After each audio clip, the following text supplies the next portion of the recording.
জয় বাবা বর্ফানি, ভুকে কো অন্ন প্যাসে কো পানি। 2025-এর অমরনাথ যাত্রা শুরু হচ্ছে 3 জুলাই থেকে 9ই আগস্ট পর্যন্ত।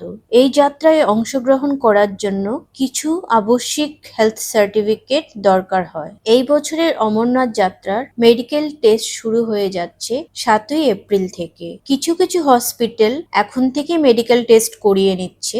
রেজিস্ট্রেশন প্রক্রিয়া স্টার্ট হতে চলেছে 14th of April থেকে। কিছু আবশ্যিক টেস্ট দরকার হয়ে থাকে, সেই টেস্টগুলো হলো যেমন blood pressure, high altitude mountain sickness, তারপর ডায়াবেটিস, পিএফটি টেস্ট। ডিপেন্ড করছে কোন হসপিটাল কিরকম টেস্ট রাখছে। আপনার পাশাপাশি যে হসপিটাল আছে সেই হসপিটাল থেকেই আপনারা টেস্ট করার চেষ্টা করবেন। ফিমেল পার্সনদের ক্ষেত্রে প্রেগন্যান্সি টেস্ট আবশ্যক। হসপিটাল থেকে আপনারা যেরকম ভাবে ফিটনেস সার্টিফিকেট পেয়ে যাচ্ছেন, সেই মাত্রই তাড়াতাড়ি আপনাদেরকে অনলাইন বা অফলাইন রেজিস্ট্রেশন করে নিতে হবে যাত্রার জন্য। এখন যাত্রার জন্য রুট নির্ধারিত থাকে, যেমন আপনি কোন রুট হয়ে যাবেন, বালটাল হয়ে যাবেন নাকি চন্দনবাড়ি হয়ে যাবেন, সেটা টোটালি ডিপেন্ড করছে আপনাদের উপর আর অনলাইন বা অফলাইন রেজিস্ট্রেশন ডেটের উপর। আপনারা যেরকম ভাবে ডেট পাবেন সেই রকম ভাবেই আপনাদের যাত্রা শুরু করতে হবে। অমরনাথ যাত্রায় অংশগ্রহণ করার জন্য আপনার বয়স হতে হবে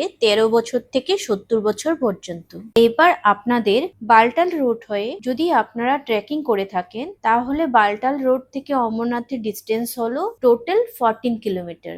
জম্মু থেকে বালটালের ডিস্টেন্স প্রায় 400 কিলোমিটার, যার জন্য বাস বা ট্যাক্সিতে যেতে আপনাদের প্রায় সময় লাগবে 10 থেকে 12 ঘন্টা। আর আপনারা যদি শ্রীনগর হয়ে বালটাল যান, তাহলে দূরত্ব প্রায় 100 কিলোমিটার, যার জন্য আপনাদের সময় লাগবে 3 থেকে 4 ঘন্টা। বালটাল বেস ক্যাম্পে পৌঁছে আপনারা সবার আগে রেজিস্ট্রেশন কাউন্টার থেকে RFID কার্ডটা সংগ্রহ করে নেবেন।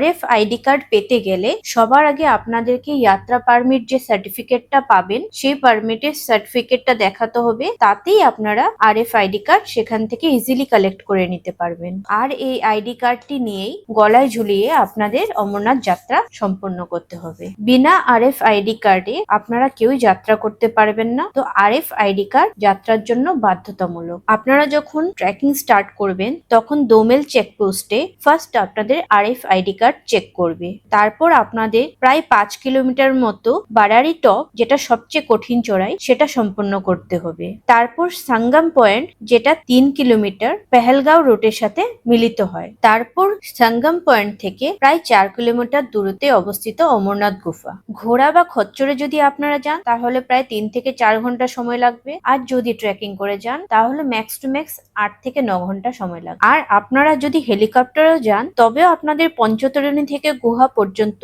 প্রায় 5 কিলোমিটার হাঁটতেই হবে, বা ঘোড়া বা পালকি ব্যবহার করতে হবে। অনলাইনে আপনারা অবশ্যই হেলিকপ্টারে বুকিং করে নেবেন আগে থেকে, যদি আপনারা হেলিকপ্টারে পরিষেবা নিতে চান। বালটাল রোডের ডিস্টেন্স তুলনামূলকভাবে কম হলেও সেখানে আপনাদের কঠিন চড়াই করতে হবে। সঠিক প্রস্তুতি নিয়ে RFID কার্ড সংগ্রহ করে যাত্রা করুন। ভগবান শিবের আশীর্বাদে আপনাদের যাত্রা শুভ হোক। হর হর মহাদেব। বালটাল পৌঁছে গেলে আপনারা অনেক ছোট ছোট টেন্ট পেয়ে যাবেন সেখানে থাকার জন্য। টেন্টের ভাড়া প্রায় 500 থেকে 1500, ডিপেন্ড করছে আপনারা কিরকম টেন্ট নেবেন, পার্সোনাল টেন্ট নেবেন নাকি সবার সাথে মিলে থাকবেন। সবটাই নির্ভর করছে সুযোগ সুবিধা এবং সময়ের উপর। সেখানে পৌঁছালে আপনাদের খাবার নিয়ে ভাবতে হবে না। সেখানে বড় বড় লাঙ্গার রয়েছে, যেখানে আপনারা বিনামূল্যে খাবার খেতে পারবেন। তো চলুন এবার আপনাদের সাথে শেয়ার করতে চলেছি আমাদের 2024 সালের অমরনাথ যাত্রার এক্সপিরিয়েন্স।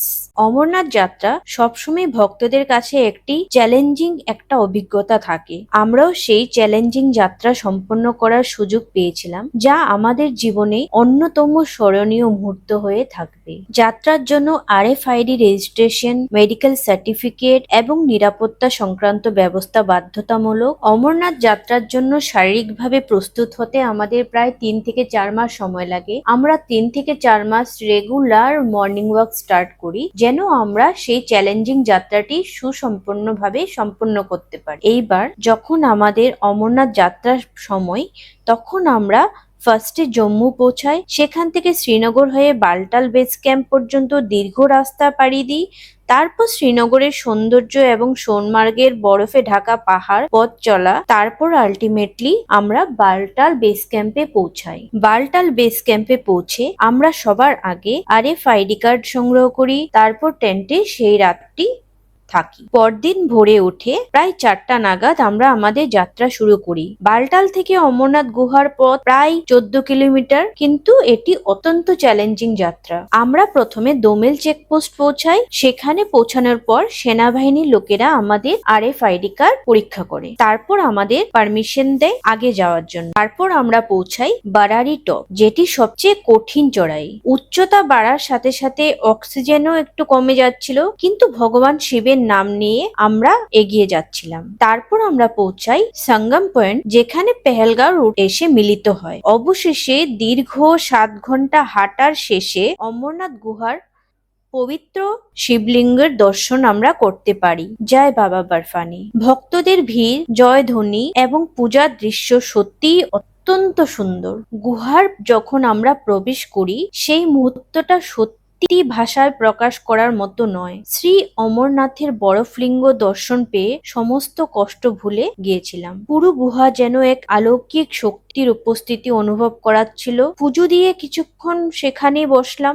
বাবা বর্ফানির দর্শনের পর আমরা আর দেরি না করে একই পথে ফিরে আসি, কারণ সেখানে থাকার পারমিশন নেই। কারণ 2022 সালে হরকাবানে প্রায় 45 জনের মতো লোক ভেসে গেছিল, তার জন্য সেখানে থাকার পারমিশন নেই। তারপর আমরা বালটাল বেস ক্যাম্পে ফিরে বিশ্রাম নিই। এইভাবে করেই আমাদের 2024 সালের অমরনাথ যাত্রা সম্পন্ন হয়। অমরনাথ যাত্রা শুধু একটি তীর্থ নয় বা দেখানোর বিষয় নয়, এটি ভগবান শিবের প্রতি ভালোবাসা ও ভক্তির যাত্রা। যে হৃদয়ে শিবের নাম, তার জন্য কোনো বাধাই অন্তরায় নয়। ওম নমঃ শিবায়।